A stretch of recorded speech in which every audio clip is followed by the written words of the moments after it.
Love. Some would say it took a backseat when the pandemic forced us apart.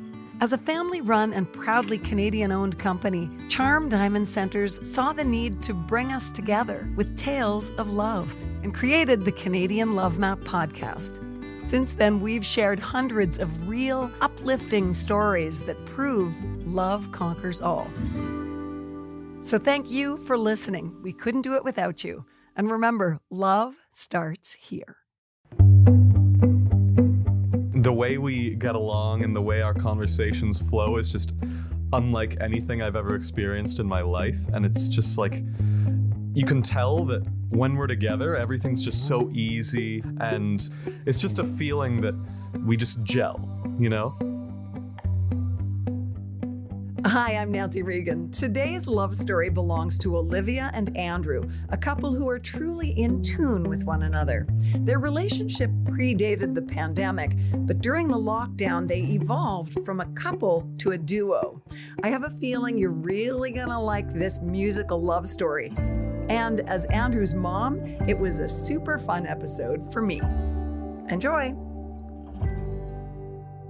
Hi guys, how are you doing? Good, how are you? I'm so excited to have you here. This is a little bit of a twist for me. I have not had anyone on this podcast who I know quite as well as I know you guys. Okay, let's start with your meeting. How did this love story start?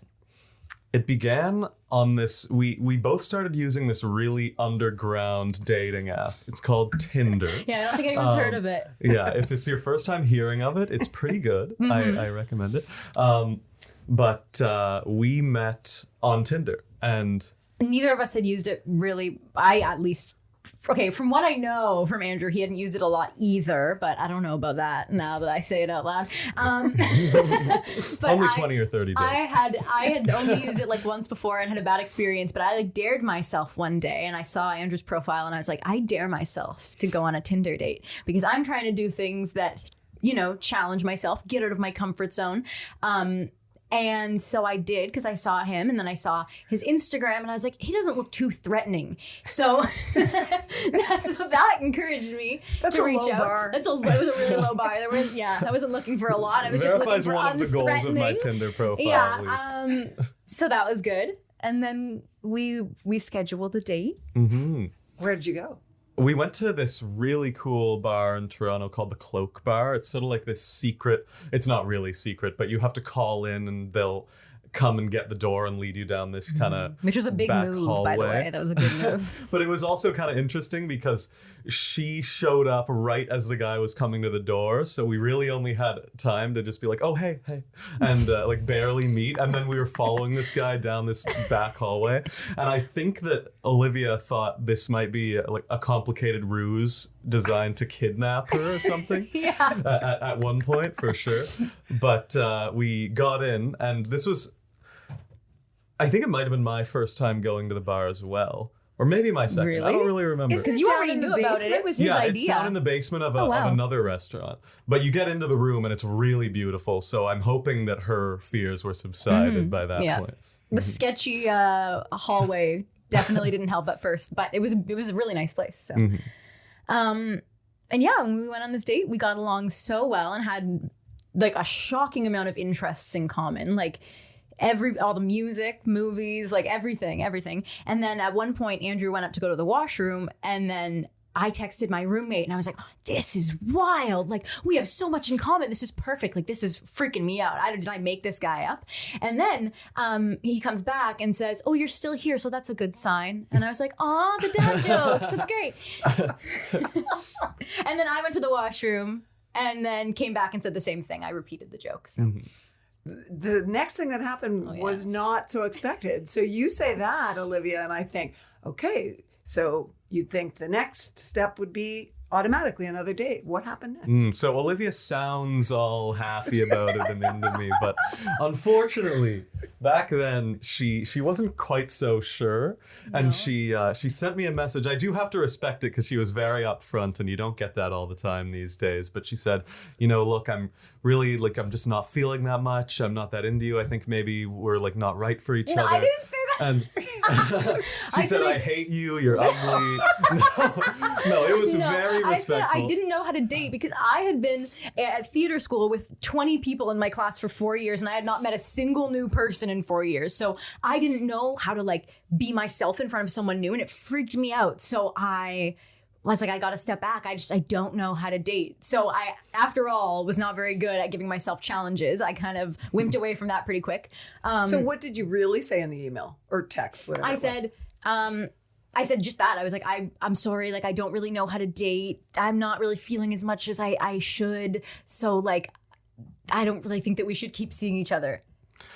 And I think I was a little sad for sure, but I think I took it pretty well. I replied that it was totally fine, of course, whatever she wanted. But if she ever wanted to get together again, then that would be fine, just to reach out. And then I basically just left it there. And what else did you say in that text? I did say that I didn't think there were many like us out there. That's the classic. She always quotes me on that.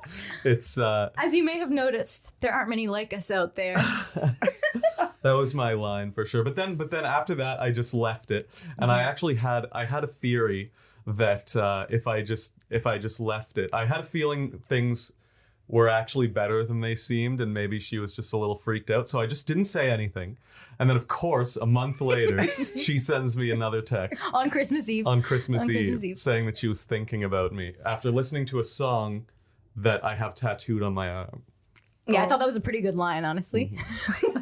and then I promptly deleted the message because I was so nervous that he was like not gonna reply to it, and I've never done that in my life. I like deleted the whole conversation and I was like, I'm never thinking about it again. But he did reply, so that was good. So how did that come about from your point of view? So I went home for Christmas to Hamilton. I was with my family, and I told my parents about this date that I'd been on. And I was talking about it like, oh man, like we got along really well, but this guy said stuff like, there aren't many like us out there, which is it's kind of weird, isn't it? And then my stepmom's like, well, you could always give Andrew another go, like in a little bit if you're ever wondering, what's he doing? And then I was like, oh, you're right. And so I like sat there and I messaged all my friends and I was like, should I message him? Should I go for it? Like, is this weird? Like, is this too much? And then I did it. I tried once again to challenge myself, because I failed the first time. And it worked. And he did not play hard to get. No. She did. I did. Oh, I did. Even after all that, it was a while. But I found that like the first date, I was putting on like a front. Like I didn't know how to communicate with new people. So I was doing like this weird performative version of myself and kind of toning it down. I'm still doing that. Yeah. But at that point, like on our second first date, I was just fully myself. I was like, I'm gonna be super weird. I'm just gonna open up and see if like that lands at all. Because I couldn't deal with not being it felt weird to not be. And I think that's what tripped me up the first time. And it worked. Mm-hmm. Well, I think that for me, the turning point was actually meeting you. Oh, wow. And I always say this, that... Okay, you're not just saying it because I'm not you're just saying on it. this I'm podcast. not. No, I swear for the record, I'm not. I say this in private too. Come on. And so, yeah, when I met Nancy, it was like a big day for me because not only was I meeting, I'm about to blow it, my boyfriend's mother for the first time. I just blew the whole twist of that. Sorry, this is not my podcast. But I was also the day that I was in a dress run for my show that I'd written. Like it was this whole show that I had for the festival that I was doing for my graduating year. And so I was nervous about that, but I was more nervous about meeting Nancy. And we go out and it was Nancy's birthday and she brought me a present, which was really nice. And then I was totally calm. And then I left that going, wow, like this guy's great. His mom's really great. So this is awesome. I don't like the order of that. and then I left there and I was like, oh, now I have a whole other thing to worry about. I have this whole show to like on my back. And then the dress rehearsal went really bad. So... It's good when a dress rehearsal goes badly, and it right? turned out to be exactly that. It went really well. That way the opening goes great. Mm-hmm. Okay, that is hilarious. Yeah. And you haven't told me that before, and I'm thrilled and flattered at the same time, and suspicious. Okay, let's talk about why you had so much in common. And you've mentioned acting, but let's get into both of your path till the point when you met and your worlds collided. Well, I'm quite an actor myself. That's actually not true. I do love to act, mostly in musical theater because I love to sing primarily. I moved to Toronto mostly to continue to pursue music on my own time. I basically just set up a little home studio in my apartment, and I basically just record and produce my own music from there. And I ended up meeting Olivia within the first 2 or 3 months of living there. Didn't you move in October? We met in November. Yeah, so within the first month of moving there. Yeah. Okay, and you have also always followed your passion. Let's talk about that. Well, yeah. So I went to theater school. I went to Ryerson School of Performance, which when I started was a Ryerson Theater School. But go back further. I bet you've been acting like, having fun performing since you were as young as he was. When I was really little, I was the kid who would go to restaurants and stand up on the table and do like full musical numbers for everybody in this like family restaurant in Florida or something like that. And she still does that. I still do that now. Yeah, I'm still waiting for my break. That's what they always said would happen in the old movies. So I'm still waiting for that. That works. I've been sort of writing things on my own time. I'm applying for graduate school to do writing. But the pandemic has been really nice because we've had the opportunity to explore stuff together and stuff that I'd kind of forgotten about in my own personal life. So this tragic global event, pandemic, has all these silver linings for so many people. Mm-hmm. And I want to hear about the silver lining for you guys because you were locked down in Toronto, right? Mm-hmm. And you got to have a lot of time to be creative. Mm-hmm. Mm-hmm. Yeah, absolutely. We got to do some songwriting, which, as it turns out, I didn't realize at first is really Olivia's gift and not mine. I've been pretty good at muddling by with my songwriting over the years and kind of forcing myself to get it down. But Olivia has the rare gift of just having songs pour out of her, and that is just like. I feel that way about singing and playing music, but I've never felt that way about writing music. Which is really funny because I have no concept of music theory. I've studied music quite a bit in my life. I had to all throughout school. That was always part of every year of my year, but that was singing, right? I taught myself guitar at a pretty young age and I used to play piano when I was really young, but none of those things really connected for me. So it's like, I'm like an idiot savant at writing songs. Like, that's all I can do is just come out with a little melody and then Andrew can put it together with actual practical musical knowledge. Do the words come out with the melody? Well, a lot of the time, Olivia will write like a stanza of lyrics or a few stanzas of lyrics and maybe have an idea for a melody and she'll bring it over to me and then probably right off the bat I'll be like, I have no idea what to do with this. And then all of a sudden I'm like, oh, boom. And then and that's kind of what happened with one of the songs that we wrote, You'll Be On My Mind.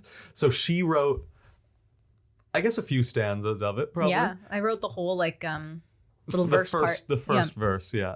And she said she had this idea for a melody in her head, but she couldn't quite think of what it was. Like, it's jazzy and kind of 40s, And I was like, oh, I'm going to have to take a look at this and think about it. Oh, wait, tell me what you think of this. And then I just sang the melody as I'm pretty sure it is now. And that's a perfect example of how we would work together to write songs during the pandemic, which was really great. Mm-hmm. That kind of creative collaboration is so cool when something bubbles up that wouldn't be there with just one of the contributors, when it happens together. What does it take to write a great love song? Well, I think I can answer this. I don't want to speak necessarily for Olivia, but I think I know both of our answers would be, we have no idea. We basically just write random stuff and then hope that it sounds good, which works out sometimes and sometimes it doesn't work out. There's lots of songs that we would spend a day on and then we haven't thought of them since, and then there's lots of other songs that we would spend like 15 minutes on and then we'd realize the next day that it was still caught in our head and we'd come back to it. So I find really you just have to get down whatever is kind of in your head at the time and then maybe wait to see what surprises you that's come out, I personally admire a lot of my friends, and Andrew included, in people who can write songs about specific things and can say, this is an experience in my life that I want to write a song about. And I've never been able to do that. And I've been writing songs with my little guitar since I was like 15. And they were all just like me writing nonsense down and hoping that it made sense. And you know what? Sometimes it lands. Sometimes you write things down and you go, okay, that's a universal experience. And I didn't know that because I was just like rattling off a melody with some words I filled in. And then you go, oh, maybe if I replace that word with this word, it'll actually sound like something. And then that's why I think it's good when we sit down and we can edit things, which is kind of funny because I'm the kind of person who really does like to edit things and make sure that they are cohesive. But when it's coming out of me, it's not cohesive at all. So do you want to sing a little bit for me? I'd be a fool. Yeah. How does it go? I'd be a fool to fall for every lovely little lie. I'd be a fool to hang on every lovely little sigh. But if you love me too, I'd do anything for you. I'd be a fool to ever say goodbye. And you'd be a fool not to love that song. I am then a fool because I don't love it very much. I know. We can do the bridge. You sing the melody in that part. Okay. Why? That's you. Just try it. If we don't like it, Okay. we won't use it. I promise. Why do I love your silly games When you're winning set after set, I've tried and things have always been the same, but I haven't given up yet. That's the bridge. Beautiful. You have this sound like you're straight out of the 40s together. Mm-hmm. How did that happen? I don't know. I think that might be what Andrew meant by there aren't many like us out there. We might have been transported from the 40s. I don't know. I guess we both really love jazz, which was a big like selling point, I think, for both of us on our first date, that we both knew a lot about jazz and really liked jazz. I thought I knew more about jazz than anyone I knew my age, and I felt pretty good about it, actually. But I was definitely humbled when I met Olivia, and all of a sudden I was like, oh, okay, maybe I don't know that much about jazz. And it was... Then her dad. Yeah, exactly. Her dad is on a different level. It's fine. I won't even compare. It's like, as a musician, there are some musicians you can look at and say, like, oh, I wish I can be that good someday, and use them to inspire you. And then there's some musicians that you can look at and be like, okay, they're just out of my league, another level. I won't even compare myself to them because they're so good. That's like Olivia's dad with music knowledge. There's no way. It's like he's lived 3 lifetimes. Just listening to music only. Yeah. Like no eating, no sleeping, just listening to music. So I definitely absorbed some of that. Yeah, so we both have a deep love for music. I think also we both like the old fashion sense. Like, we're both big Mad Men fans. Yeah, and like, look at me, I'm wearing a blazer and a floral tie right now. I have that kind of like old that old fashion, I guess you could say. And Olivia kind of does the same thing. She's got sort of like the polka dot skirts going on and things like that, you know? And so, I don't know, I feel like we both just feel a little romantic about that kind of era. Yeah. But it is interesting that I think for so many people, the pandemic was a make it or break it kind of event in a relationship. How do you think it formed or helped to mold your relationship? Well, I think it was just, first and foremost, it was a bit of a test to see, because we'd always spent lots of time together, but it was really a test to see whether we could live with each other. And I think that test we passed quite successfully. Okay, I'm going to put you on the spot. Andrew, I'm going to start with you. What is it you love about Olivia? I don't know if I'd say I can pick any one thing that I love most about her, just because I just love spending time with her in general. Like, the way we get along and the way our conversations flow is just unlike anything I've ever experienced in my life. And it's just like, you can tell that when we're together, everything's just so easy. And yeah, I'd say that's my number one thing. It's hard to really put like a label on what exactly it is. It's just a feeling that that we just gel, you know? And yeah. What's her best trait?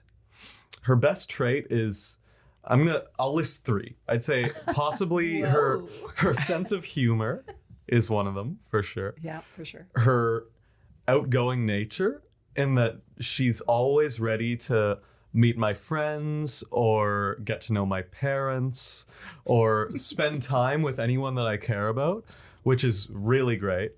And I'd say the 3rd best feature, I've got to pick from a lot here, would be her voice. I find her voice just very... I think she always talks about how she hates her voice, but I think it's so great and soothing.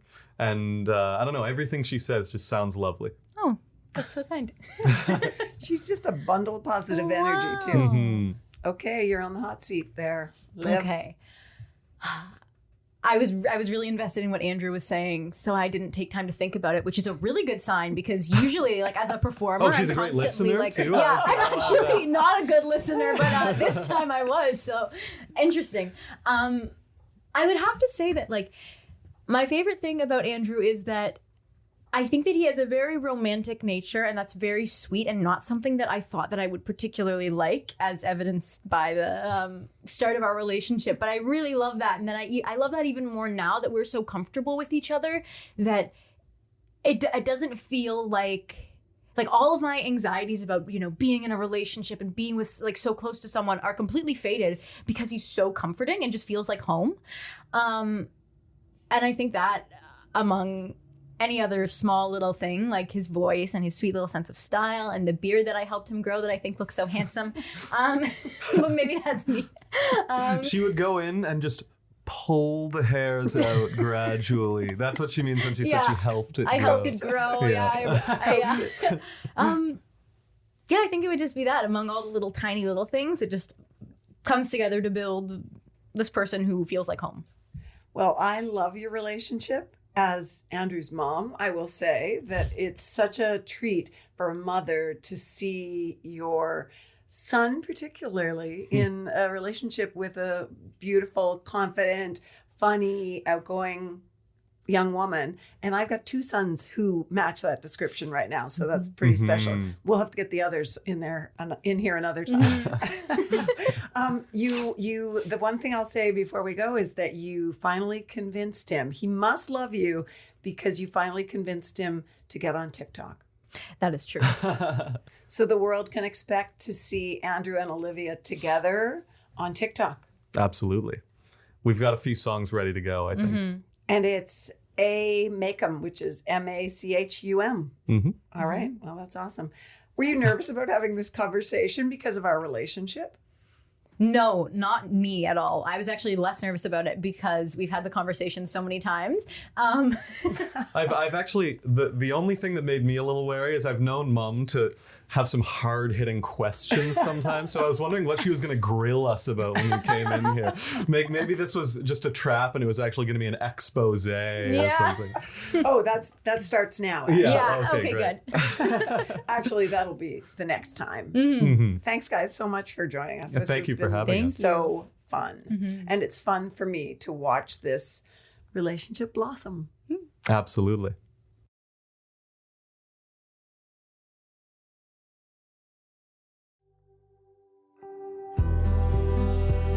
Thanks so much for listening to the Canadian Love Map. If you love us, please subscribe and share. We'll be back next week with another love story to add to the map. This podcast is brought to you by Charm Diamond Centers, Canada's largest family-owned jewelry store. They are proud to be putting love on the map, and the staff at Charm Diamond Centers are thrilled to be a part of your love story too. So visit charmdiamondcenters.com or one of your local stores. Love starts here. This podcast is made possible by Charm Diamond Centers. It's hosted by me, Nancy Regan, and is produced and distributed by Podstarter.